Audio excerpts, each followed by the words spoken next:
Sebanyak 9 warga negara Indonesia, WNI, yang sempat diculik dan ditahan oleh militer Israel kini telah dibebaskan.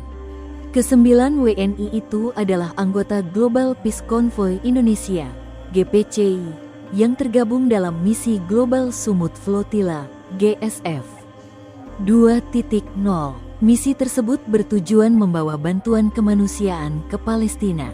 Mereka berada di sejumlah kapal yang kemudian dicegat oleh Israel. Beberapa di antara mereka adalah jurnalis.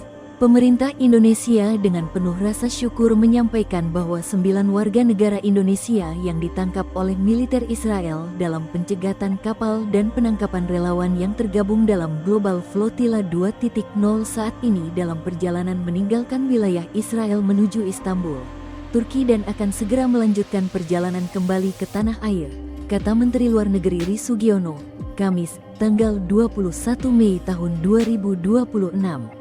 Pemerintah Ri berterima kasih kepada pemerintah Turki karena telah berperan aktif membantu proses pembebasan dan pemulangan ke-9 WNI. Di samping itu, apresiasi juga diberikan kepada Presiden Prabowo Subianto, Komisi IDPR RI, dan semua pihak yang terlibat dalam proses pembebasan para WNI tersebut. Kementerian Luar Negeri RI mengantisipasi proses repatriasi ini dengan menyiapkan seluruh jalur diplomatik, termasuk melalui KBRI Ankara, KBRI Kairo, KBRI Roma, KBRI Aman, dan KJRI Istanbul. Para relawan bakal terus dikawal hingga tiba di tanah air. Kita harap saudara-saudara kita segera kembali ke Indonesia dalam keadaan aman, sehat, dan tidak kurang satu apapun, ucap Sugiono. Doctors Against Genocide, ada tanda penyiksaan. Meskipun telah membebaskan para relawan Global Sumut Flotilla, Israel mendapat kritik pedas karena dituding telah menyiksa para relawan. Salah satu kritik itu dilontarkan oleh Doctors Against Genocide, GAG. GAG adalah organisasi atau koalisi global yang berisi para dokter.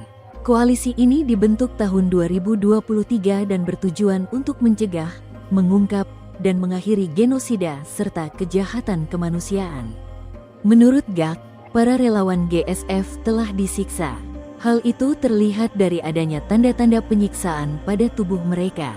Pembebasan para relawan Flotilla setelah mereka diculik secara ilegal, ditahan, dan disiksa bukanlah suatu keadilan. Israel sekali lagi menunjukkan kerugian atas impunitas yang tidak terkendali, kata GAG di akun Instagram, Jumat, tanggal 22 Mei tahun 2026. Para relawan yang dibebaskan memperlihatkan tanda-tanda penyiksaan dan kekerasan fisik, menjadi saksi atas kebrutalan yang mereka terima. GAG juga mengecam Menteri Keamanan Nasional Israel Itamar Ben-Gvir yang dianggap mengabaikan hukum internasional dan martabat manusia. Ben-Gvir, menurut GAG, telah meremehkan perlakuan keji terhadap para pekerja kemanusiaan. Negara-negara harus menjatuhkan sanksi kepada Israel atas pelanggaran sistematisnya terhadap hak asasi manusia dan pelanggaran terhadap hukum internasional. Saat pasukan Israel membuat warga Gaza kelaparan, membantai anak-anak dan keluarganya, dan sengaja menciptakan kondisi demi menyebarkan penyakit menular, serangan hewan pengerat, dan serangga, mereka memperlakukan pekerja kemanusiaan dengan kekejian. Unggahan di akun Instagram GAG memperlihatkan sejumlah relawan menunjukkan luka memar di kaki, punggung, lengan, akibat kekerasan fisik. Adanya penyiksaan terhadap relawan juga disampaikan oleh Kepala Perwakilan Konsulat Jenderal RI di Istanbul, Daryanto Harsono.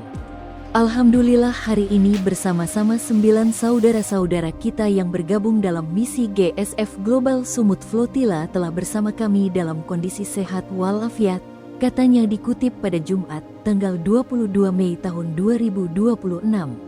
Namun, Daryanto mengungkapkan mereka sempat mengalami kekerasan fisik yang dilakukan tentara Israel seperti disetrum hingga ditendang.